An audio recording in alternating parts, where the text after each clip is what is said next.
Okay, this is my video on how to replace the water pump on a 99 Ford Ranger 3.0, and more specifically where the darn bolts are for the for the compressor bracket. Okay, here's the 3 bolts for the front of the compressor bracket, and you can see the long one there. That's the one that's easy to see. That's the one that's most easy to see. Okay, the other 2 on the front, you have to take your tensioner off, and that's where my tensioner came off. You see those 2 dips on either side of the tensioner. That's where the other 2 bolts are.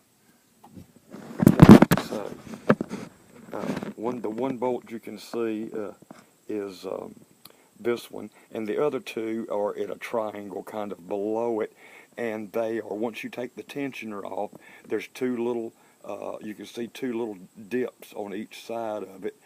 That's where those bolts are. Your tensioner, here it is. To take it off, there's just this one little bolt here. It's maybe a 7mm, something like that. And it comes off quickly, and then you can see the other 2 bolts. Okay, on the side, this right here is a throttle cable, I believe, and the bolts on this side, both of them hold little brackets. That throttle cable has a little bracket on it, and it mounts to this bolt. The bolt goes in, and then the nut, it slips over this other little bolt on the end of it, and then the nut holds it there. The bottom bolt is about 4 or 5 inches below that, and it's the same thing. There's another little bracket. The bolt goes in. There's another little bracket that slips over this bolt coming out of the head of that bolt, and then a nut that goes over that. So, okay, so those come out not too bad. I had an easier time finding them at night with a flashlight, of course I'm old, my eyes aren't that great. The upside is the compressor just wanted to fall. Once those 2 bolts are out, I already had it tied up, and all you need to do is pull it to the driver's side of the truck about 1 inch to get to the bolts behind it. Okay, that's it. That's the main thing, is getting those bolts off of there. So hopefully I've helped you see where those might be. Any other tips that I can think of? Oh yeah, okay.